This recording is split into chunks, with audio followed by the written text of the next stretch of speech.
Let's begin with an empty room. Now imagine that space.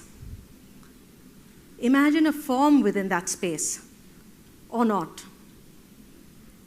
The French artist Yves Klein once had a solo exhibition in France where he just had the room. He just exhibited the room.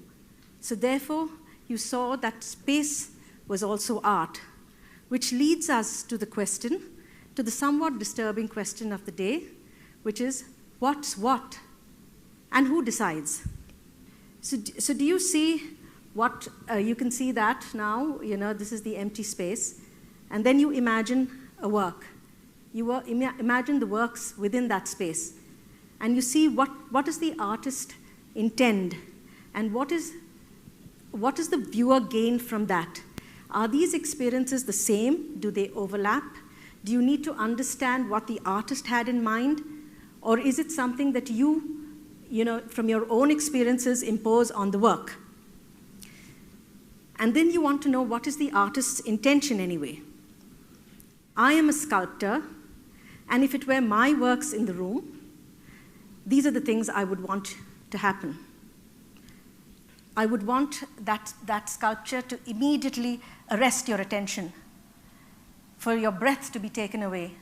I feel I would want that form to own the space, to absolutely engulf that entire space.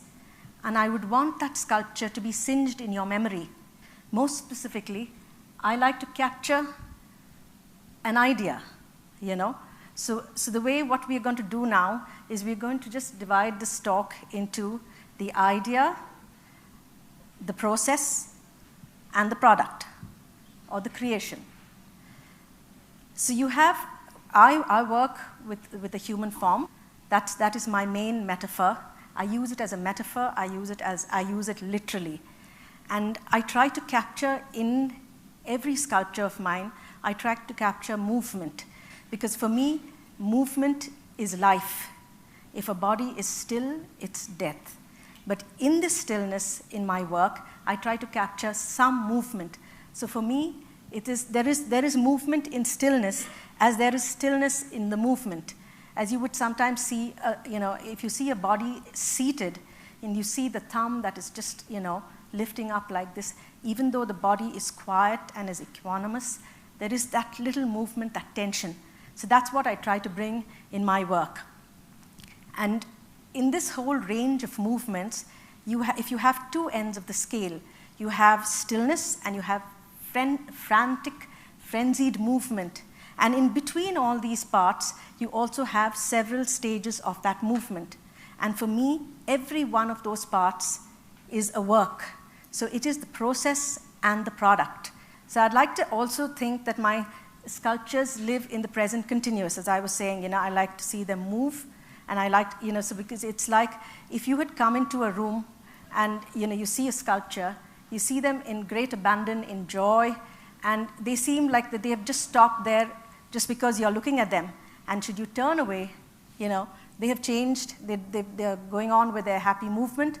But then when you go again and look at them, they come back to that, they take that same position again. So I feel I want to infuse life in that movement, even in that one static state. I want you to imagine the entire range of movement and the joy that flows within that movement. My work is also about communication, and I mean that should be the absolute, bedrock of any artist's thinking, because if you didn't want to communicate, then you wouldn't work, So I do use the whole thing of this celebration of life as a part of my sculptures. And my work communicates, like in this you would see here that even in the stillness that I was trying to explain, there is a communication and there is a movement within that those still forms. Like you see, in some of the works I use the ribbon, which is is being thrown, and it captures that movement, but it is frozen in that movement. For example, here there is a twirl. I mean the twirl of the body form, and that entire weight that is seems weightless, seems light. That's what I try to do. And my premise is that if it came into my mind, then it can be done. Something that is thought can be created. For example, this work, I titled it Joy. And when you look at it, you do get that feeling of elation. At least I hope that you get that feeling of elation. And I tried to, with this heavy medium that I use, bronze, I tried to give a weightlessness, a sense of flight, of joy, of something that where the spirit soars. That for me is what I would like to express and communicate in my work. For me, the work begins in the mind. It is a thought, it is an idea, and there is a great excitement. I want to see for myself what that idea is going to be, how will it take form in reality. And I want to see that vision which I have in my mind's eye.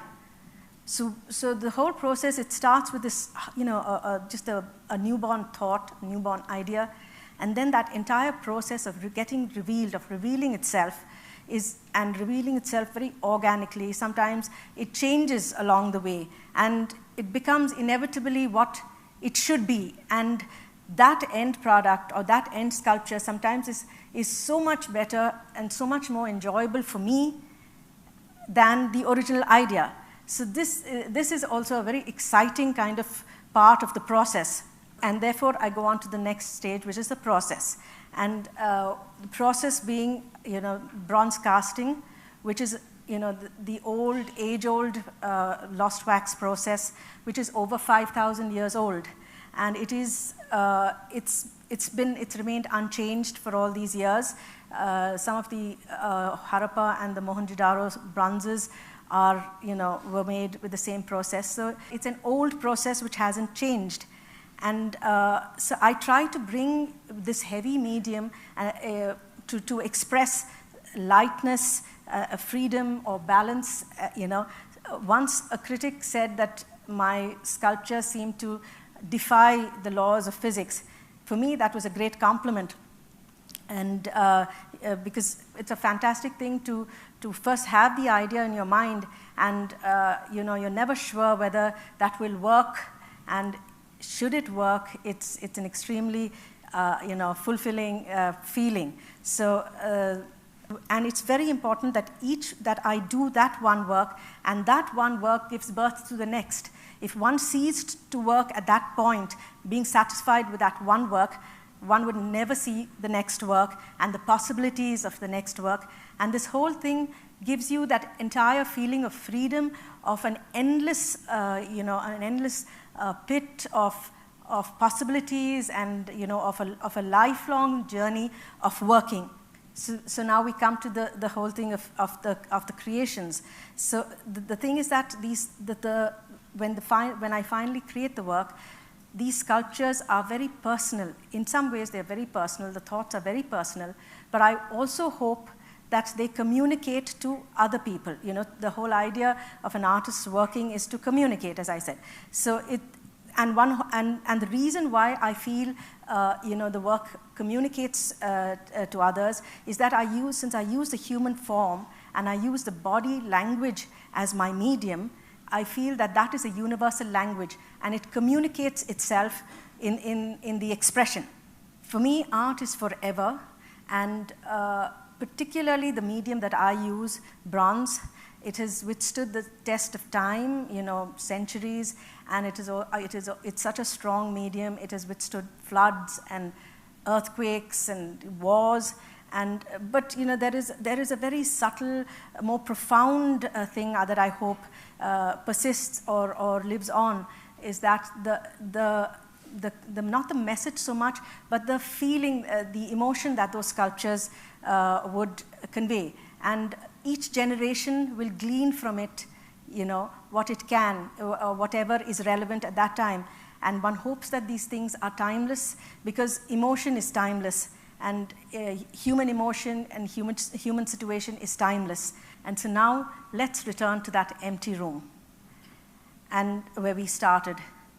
So if we place a sculpture in that room, it not only defines itself, but it also defines that space within it. What is that question which was disturbing? What's what?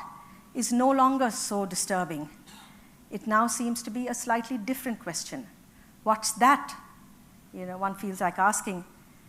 And the answer is a combination of both, of my experience, of personal experience, of a universal experience, of bringing together of both the viewer's experience and the artist's. Sometimes these experiences, sometimes these things overlap, and sometimes they don't. And if they don't, then one is left with that cliche, I don't know what art is, but I know what I like.